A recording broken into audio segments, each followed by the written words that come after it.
Hi bro, ಹೇಗಿದ್ದೀರಾ? ಬನ್ನಿ ಇವತ್ತು ನೋಡೋಣ ಒಂದು ಸಿಂಪಲ್ ಆಗಿರೋ ರೆಸಿಪಿ. ಜಾಸ್ತಿ ಐಟಮ್ಸ್ ಎಲ್ಲ ಯೂಸ್ ಮಾಡಲ್ಲ. ನಾನು ಯೂಶುವಲಿ ಎಲ್ಲ ಟ್ರೈ ಮಾಡೋದಿಲ್ಲ. ಈ ಥರ ಸಿಂಪಲ್ ಐಟಮ್ಸ್ ಯೂಸ್ ಮಾಡೋದೇ. ಏನಿಗೆ ಗೆಸಸ್ ಏನು ಮಾಡ್ತಿದ್ದೀನಿ ಅಂತ ಏನಾದ್ರು ಗೆಸಸ್ ಇದೆಯಾ?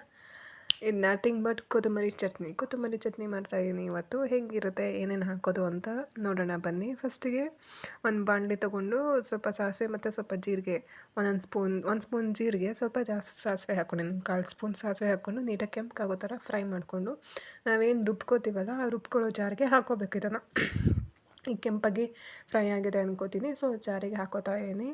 ಈಗ ನಮಗೆ ಒಂದು 12, 13, 14 ಮೆಣಸಿನ್ಕಾಯಿ ಸ್ವಲ್ಪ ಜಾಸ್ತಿನೇ ಹಾಕ್ಕೊಳ್ಳಿ. ಯೂಶುವಲಿ ರೆಡ್ ಮೆಣಸಿನ್ಕಾಯಿ ಹಾಕ್ಕೋತಾರೆ. ನಾನು ಹಸಿರು ಮೆಣಸಿನ್ಕಾಯಿ ಇತ್ತು, ಅದಕ್ಕೆ ಅದು ಹಸಿರು ಮೆಣಸಿನ್ಕಾಯಿ ಹಾಕೋದು. ನಂಗೆ ಅದು ಫ್ಲೇವರ್ ತುಂಬ ಇಷ್ಟ, ಹಸಿರು ಮೆಣಸಿನ್ಕಾಯಿ ಫ್ಲೇವರು. ಸೊ ಸ್ವಲ್ಪ ಬಾಣಲೆಗೆ ಎಣ್ಣೆ ಹಾಕ್ಕೊಂಡು ಒಂದು 12, 13 ಮೆಣಸಿನ್ಕಾಯಿ ತೊಗೊಂಡು ನೀಟಾಗಿ ಫ್ರೈ ಮಾಡ್ತೀನಿ. ಇದು ಸಿಡಿಯುತ್ತೆ, ಸ್ವಲ್ಪ ದೂರ ಇರಿ. ಇವಾಗ ಒಂದು ಫ್ರೈ ಮಾಡಾದ್ಮೇಲೆ